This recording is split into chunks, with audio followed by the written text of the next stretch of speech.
இவர் கலந்துகிட்ட போது இவர் கூட கலந்துகிட்ட 2 போட்டியாளர்களும் தகுதி நீக்கம் செய்யப்பட்டனர். கடைசி நிமிஷத்துல தகுதி நீக்கம் செய்யப்பட்டதால் என்ன ஆச்சு அப்படின்னு பாத்தீங்கன்னா, இவரு வேற வழியே இல்லாம தேர்ந்தெடுக்கப்பட்ட ஒருத்தர். இவரை வந்து எரிக் தி ஈல் அப்படின்னு சொல்லுவாங்க.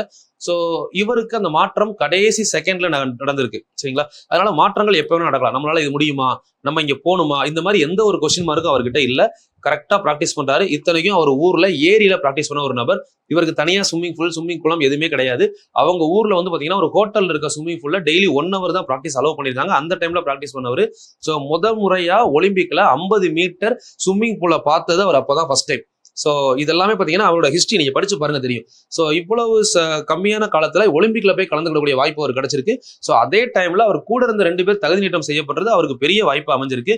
அது மாதிரி இது வரைக்கும் ஒலிம்பிக் வரலாற்றிலேயே இவர் 2000 கோடை கால ஒலிம்பிக்ல இவர் வந்து பாத்தீங்கன்னா சாம்பியன். சோ ஒலிம்பிக் வரலாற்றிலேயே மிக அதிகமான டைம்ல அந்த 50 மீட்டர் கலந்த ஒரே நபர் இவர் மட்டும்.